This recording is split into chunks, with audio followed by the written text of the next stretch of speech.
Australia एक ऐसी team जिसे T20 वर्ल्ड कप 2007 से पहले कोई भी टीम हराने के बारे में सोच भी नहीं सकती थी। आईसीसी के बड़े बड़े टूर्नामेंट पर ऑस्ट्रेलिया का कब्जा हुआ करता था। 2006 की चैंपियन ट्रॉफी हम भारतीय कैसे भूल सकते हैं, जब ऑस्ट्रेलियाई टीम ने 2006 की चैंपियन ट्रॉफी जीतने के बाद बीसीसीआई के अध्यक्ष शरद पवार को स्टेज से धक्का देने की हरकत की। उसे हम भारतीय कैसे भूलते। ऑस्ट्रेलिया को अपनी कामयाबी पर बहुत घमंड था, क्योंकि ऑस्ट्रेलिया ने 2007 में T20 वर्ल्ड कप से पहले लगातार तीसरी बार ओडीआई वर्ल्ड कप जीता था। इसके बाद दुनिया ने यह मान लिया था कि T20 का चैंपियन भी ऑस्ट्रेलिया ही होगा, क्योंकि अभी ओडीआई वर्ल्ड कप को कुछ ही दिन गुजरे थे। लेकिन किसी को तो ऑस्ट्रेलिया का यह घमंड तोड़ना था। T20 वर्ल्ड कप से पहले 85% माना जा रहा था कि यह टूर्नामेंट ऑस्ट्रेलिया ही जीतेगा। लेकिन ऑस्ट्रेलिया का यह घमंड कैसे टूटा, आइए जानते हैं। बात है 2007 T20 वर्ल्ड कप के सेमीफाइनल की। ऑस्ट्रेलिया का सामना हुआ भारतीय शेरों से। सेमीफाइनल मुकाबले में इंडिया ने टॉस जीतकर पहले बल्लेबाजी का फैसला किया। धोनी का यह फैसला गलत माना जा रहा था, लेकिन मैच तो अभी शुरू नहीं हुआ था। मैच शुरू होने के बाद गंभीर के तीसरी गेंद पर चौके से भारतीय टीम का खाता खुला। अब इंडिया की तरफ से अच्छी शुरुआत तो हो रही थी, लेकिन लगातार चौके नहीं लग रहे थे। ऐसे में छठे ओवर में वीरेंद्र सहवाग जॉनसन को एक चौका लगाने के बाद आउट हो गए। उनके आउट होने के बाद अब पिच पर आए अच्छी फॉर्म में चल रहे रॉबिन उथप्पा, जो काफी लकी भी साबित हुए, उन्हें 2 जीवनदान मिले। भारत की अब सबसे बड़ी परेशानी थी तेजी से रन बनाना, क्योंकि अभी भी भारत का स्कोर 7.5 ओवरों में सिर्फ 41 रन था, जो ऑस्ट्रेलिया जैसी टीम के सामने कम था। और अगली ही गेंद पर जैसे ही गंभीर ने हाथ खोलने की कोशिश की, वैसे ही बाउंड्री पर खड़े ब्रैड होज को कैच थमा बैठे। अब इंडिया के दोनों सलामी बल्लेबाज पवेलियन लौट चुके थे और पिच पर आए इस वर्ल्ड कप के sixer king Yuvraj Singh. Crease पर आते ही उनके 2 छक्कों ने ऑस्ट्रेलिया को यह तो बता दिया था कि अब मैच में आगे क्या होने वाला है, पर इन 2 छक्कों के बावजूद भी इंडिया का स्कोर अभी भी 10 ओवरों में मात्र 61 रन ही था। इसके बाद युवराज सिंह का जब बल्ला चला तो रुकने का नाम ही नहीं लिया। अब मैदान के चारों ओर चौकों छक्कों की मानो बारिश हो रही थी।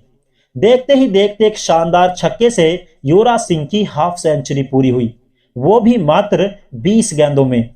जो स्कोर 10 ओवरों में सिर्फ 61 रन था, वो अब 14 ओवरों में 114 रन पर आ खड़ा हुआ। अगले ओवर में रॉबिन उथप्पा ने भी एक छक्का जड़ हाथ खोलने की कोशिश की, लेकिन अगली ही गेंद पर वो दुर्भाग्यपूर्ण रन आउट हो गए। इसके बाद पिच पर आए एमएस धोनी। उन्होंने साइमंड्स की बॉल पर सामने चौका लगाकर अपने इरादे जाहिर कर दिए। युवराज भी इसके बाद रुके नहीं, चौके छक्के लगातार लगाते रहे और ऑस्ट्रेलिया की टेंशन बढ़ाते रहे। 7वें ओवर की तीसरी बॉल पर 35 गेंदों में 70 रनों की ताबड़तोड़ पारी खेलकर वो आउट हो गए। अभी भी 15 बॉल बाकी थी। ऐसे में एमएस धोनी और रोहित शर्मा ने मैच को फिनिश किया। पहली इनिंग की समाप्ति पर इंडिया ने 189 रनों का लक्ष्य कंगारुओं के सामने रखा। लेकिन ऑस्ट्रेलियाई टीम भी कम नहीं थी। वो जानती थी कि कैसे बड़े से बड़ा स्कोर पार किया जाता है। अभी तक सब कुछ इंडिया के ही फेवर में था, पर असली पिक्चर तो अभी बाकी थी मेरे दोस्त। अब ऑस्ट्रेलिया की इनिंग की शुरुआत हुई।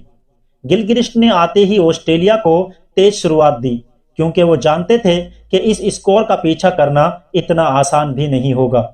लेकिन छठे ओवर में श्रीसंत की एक अंदर आती बॉल ने गिलक्रिस्ट को चारों खाने चित कर दिया। भारतीय टीम की खुशी बता रही थी कि इस विकेट की क्या कीमत है, पर ऑस्ट्रेलिया के टॉप परफॉर्मर मैथ्यू हेडन अभी भी क्रीज पर खड़े थे और लगातार भारतीय बॉलरों पर प्रेशर बनाने की कोशिश कर रहे थे। देखते ही देखते हैडन और ब्रैड होज ने चौकों और छक्कों की बरसात कर दी। फिर 9वें ओवर की तीसरी गेंद पर पठान ने होज को पवेलियन भेजकर भारत को राहत की सांस दी। पर इसके बाद पिच पर आए एंड्रयू साइमंड्स। सब जानते थे कि साइमंड्स कितनी तेजी से रन बना सकते हैं। अब हैडन और साइमंड्स की खतरनाक जोड़ी ने जो रन बनाने शुरू किए तो रुकने का नाम ही नहीं लिया। मैदान में चौकों और छक्कों की झड़ी सी लग गई। अब हर बाउंड्री के साथ भारत का वर्ल्ड कप का सपना मानो टूट रहा था। जिस रन रेट के सहारे भारत को उम्मीद थी वो भी कम हो रहा था। अब ऑस्ट्रेलिया को 10 से भी कम के रन रेट से रन बनाने थे, वो भी 7 ओवरों में मात्र 69 रन। अब चिंता की बात तो यह भी थी कि उनके पास 8 विकेट बचे थे और जो बल्लेबाज क्रीज पर थे उनका बल्ला आग उगल रहा था।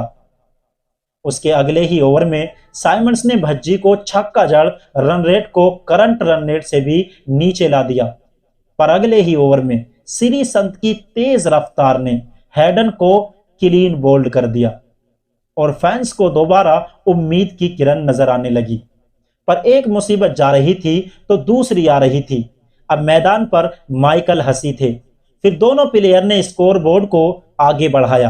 अब ऑस्ट्रेलिया को 23 गेंदों में 40 रनों की जरूरत थी, लेकिन अगली ही गेंद पर हसी ने पठान को छक्का जड़ मैच को ऑस्ट्रेलिया की तरफ मोड़ दिया।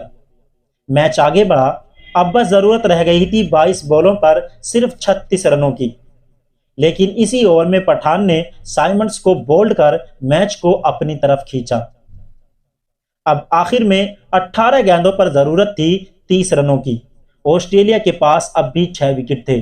18वें ओवर की पहली ही गेंद पर भज्जी ने क्लार्क को बोल्ड कर पूरे मैदान को फिर से जोश से भर दिया और बची हुई 5 बॉलों पर सिर्फ 3 रन खर्च किए।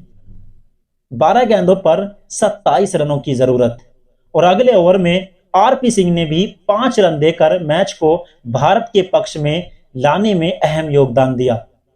अब बारी थी आखिरी ओवर की और जरूरत थी 22 रनों की। अब इंडिया और फाइनल के बीच खड़े थे माइकल हसी।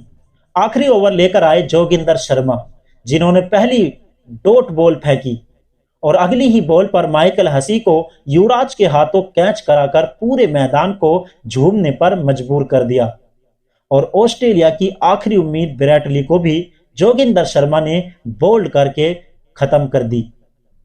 लेकिन आखिरी गेंद पर जॉनसन ने चौका जरूर लगाया, लेकिन यह चौका भारत को फाइनल से नहीं रोक सका और इसी के साथ भारतीय युवा टीम ने घुमंडी ऑस्ट्रेलियाई टीम को वर्ल्ड कप से बाहर का रास्ता दिखाया और दुनिया को बता दिया कि ऑस्ट्रेलिया जैसी टीम को भी हराया जा सकता है।